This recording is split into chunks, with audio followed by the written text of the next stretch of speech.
கிறிஸ்துவுக்குள் அன்பான தேவனுடைய பிள்ளைகளே, இயேசுவின் நாமத்தில் உங்களை வாழ்த்துகிறேன். நீரின்றி வாழ்வேது இறைவா, உம் நினைவின்றி மகிழ்வேது தேவா. நீரின்றி வாழ்வேது இறைவா, உம் நினைவின்றி மகிழ்வேது தேவா. உலகத்தில் 100 ஆண்டு நான் வாழ்ந்த போதும், உலகத்தில் 100 ஆண்டு நான் வாழ்ந்த போதும், உம் இல்லத்தில் தங்கும் ஒரு நாளே போதும். நீரின்றி வாழ்வேது இறைவா, உம் நினைவின்றி மகிழ்வேது தேவா. பல கோடி வார்த்தைகள் நான் கேட்ட போதும், இயேசுவே நீர் பேசும் ஒரு வார்த்தை போதும். பல கோடி வார்த்தைகள் நான் கேட்ட போதும், இயேசுவே நீர் பேசும் ஒரு வார்த்தை போதும். 1000 ஜீவன் உயிர் வாழுதே, 1000 ஜீவன் உயிர் வாழுதே, உம் வார்த்தையில் உண்டு அற்புதமே, உம் வார்த்தையில் உண்டு அற்புதமே. நீரின்றி வாழ்வேது இறைவா, உம் நினைவின்றி மகிழ்வேது தேவா. நீரின்றி வாழ்வேது இறைவா, உம் நினைவின்றி மகிழ்வேது தேவா. நல்ல தகப்பனே, உமக்கு நன்றி. இந்த பூமியில் ஆண்டவரே, உம்மை அல்லாமல் நாங்கள் வாழவே முடியாதப்பா. உம்முடைய கிருபையும் உம்முடைய பாதுகாப்பும் உம்முடைய பிரசன்னமும் எங்கள் வாழ்க்கையில் இல்லாமல் நாங்கள் எதையுமே ஆண்டவரை ஜெயிக்கவோ மேற்கொள்ளவோ முடியாது. நீங்கள் தான் எல்லாத்துக்கும் எல்லாமா இருக்கீங்க. அதற்காக நன்றி. எங்கள் வாழ்க்கையின் துணையாக இருந்து எங்களை வழி நடத்துங்க. இந்த நேரத்தில் இந்த நிகழ்ச்சியை பார்க்கிற ஒவ்வொரு குடும்பங்களையும் ஆண்டவர் ஆசீர்வதியும். இயேசுவின் நாமத்தில் பிதாவே, ஆமென், ஆமென். கிறிஸ்துவுக்குள் அன்பானவர்களே, இந்த நாளிலே நம்ம தியானிப்பதற்கு சங்கீதம் 130 அதனுடைய 1வது வசனத்தை நான் வாசிக்கிறேன். கர்த்தாவே, ஆழங்களிலிருந்து உம்மை நோக்கி கூப்பிடுகிறேன். ஆண்டவரே, என் சத்தத்தை கேளும். என் விண்ணப்பங்களின் சத்தத்துக்கு உமது செவிகள் கவனித்து இருப்பதாக. சங்கீதக்காரன் ஒரு காரியத்தை இங்கே சொல்லுகிறதை பார்க்கிறோம். அவர் ஆழத்தில் இருந்து கர்த்தரை நோக்கி கூப்பிடுகிறார். 6வது வசனம் சொல்லுகிறது, எப்பொழுது விடியும் என்று விடிய காலத்துக்கு காத்திருக்கிற ஜாமாக்காரரை பார்க்கிலும் அதிகமாக என் ஆத்துமா ஆண்டவருக்கு காத்திருக்கிறது என்று சொல்லுகிறார்.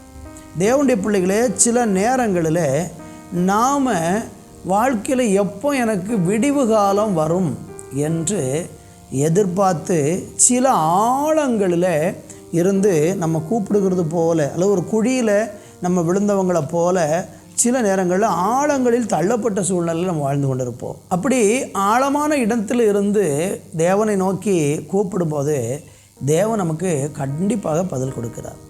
நம்ம சில நேரம் ஆழமான இடத்துல போய் விழுவதற்கு என்ன காரணம்னா, நம்முடைய பாவத்தினால சில நேரம் நம்ம குழியில் விழுந்துருவோம். சில நேரங்களில் நமக்கு விரோதமாக சில மனிதர்கள் நம்மளை ஆழங்களில் குழிகளில் தூக்கி எறிந்து விடுவார்கள். எப்படிப்பட்ட சூழ்நிலையில் நம்ம ஆழத்தில் கிடந்தாலும் அங்கிருந்து கூப்பிட்டால் தேவன் நமக்கு கட்டாயமாக பதில் தருவார். நீங்கள் பைபிளில் பாருங்கள், யோனாவின் புஸ்தகத்தில் 2ஆம் அதிகாரம் 1ஆம் வசனம் சொல்லுகிறது, அந்த மீனின் வயிற்றிலிருந்து யோனா தன் தேவனாகிய கர்த்தரை நோக்கி விண்ணப்பம் பண்ணினான். இப்போ என்ன நடக்கிறது? யோனாவை ஆழத்தில் தூக்கி போட்டுட்டாங்க. காரணம் என்ன? அவனுடைய கீழ்ப்படியாய்மை. ஆண்டவர் சொன்ன இடத்திற்கு போகாமல் வேறொரு இடத்திற்கு திசை மாறி தேவ சித்தம் இல்லாத இடத்திற்கு போனதுனால இன்றைக்கு அவன் கடலில் தூக்கி எறியப்பட்டு மீனின் வயிற்றில் கிடக்கிறான். 3 நாட்கள் அவன் அங்கு இருந்து ஆண்டவராகிய தேவனை நோக்கி அவன் கூப்பிடுகிறான். 7ஆம் வசனம் சொல்லுகிறது, என் ஆத்துமா என்னில் தொய்ந்து போகையில் கர்த்தரை நினைத்தேன் என்று நம்ம பார்க்கிறோம். இப்படி அவன் தேவனை நோக்கி கூப்பிட்ட உடனே ஆண்டவராகிய தேவன் அந்த மீனின் வயிற்றிலிருந்து அவனை கரையில் கொண்டு வந்து போடல. 10 வசனம் சொல்லுகிறது, கர்த்தர் மீனுக்கு கட்டளை இட்டார், அது யோனாவை கரையிலே கக்கி விட்டது. என்னை கேட்டுக்கொண்டிருக்கிற அருமையானவர்களே, நம்ம இன்றைக்கி ஏதோ ஒரு சூழ்நிலையில், ஒரு பாதாளத்தில், ஒரு பள்ளத்தில், ஒரு பயங்கரமான குழியில் நம்ம விழுந்து போயிட்டோம் அப்படின்னா, எழும்பி வர என்னால் முடியலை, மேற்கொள்ள முடியலை, நான் என்ன பண்ணுறதுன்னு தெரியலைன்னு சொல்லி நீங்கள் தியங்கி கொண்டு இருக்கிறீங்கன்னா, இன்றைக்கி நான் ஒன்று சொல்கிறேன், நீங்கள் எந்த குழியில் விழுந்திருக்கிறீங்களோ அந்த குழியிலிருந்து கர்த்தரை நோக்கி கூப்பிடுங்க. உங்களை கைப்பிடித்து மேலே தூக்கிவிட இயேசு போதுமானவராக இருக்கிறார். சீசர்களும் இயேசுவுமாக படவில் பயணிக்கிற போது, சீசர்கள் படகில் பயணிக்கிற போது இயேசு கடலின் மேலே நடந்து வருகிறார். புயலும் காற்றும் வந்து கடலில் மோதிய போது சீசர்கள் பயந்து போனார்கள். இயேசு கிறிஸ்து அந்த கடலில் வந்தபோது பேதுரு சொல்கிறாரு, நீர் ஆண்டவர் என்றால் நானும் கடலின் மேல் நடக்கிறேன் என்றான். ஆண்டவர் வா என்று அழைத்தார். அவன் என்ன நடந்தது? புயலையும் காற்றையும் கண்டபோது அவன் மிகவும் சோர்ந்து போய் மூழ்கி போனான். கர்த்தர் அவனை மூழ்க விடவில்லை, கையை பிடித்து தூக்கி எடுத்தார். சிங்கத்தின் கவியில் கிடந்த தானியேலின் செபத்தை கேட்டு குழியிலிருந்து மேலே கொண்டு வந்தார் அல்லவா? யோசேப்பை குழியிலிருந்து மேலே தூக்கி விட்டார் அல்லவா? இன்றைக்கு உங்களை யார் குழியில் தள்ளினாலும் உங்களை தூக்கி விடுவதற்கு ஒருவர் இருக்கிறார்.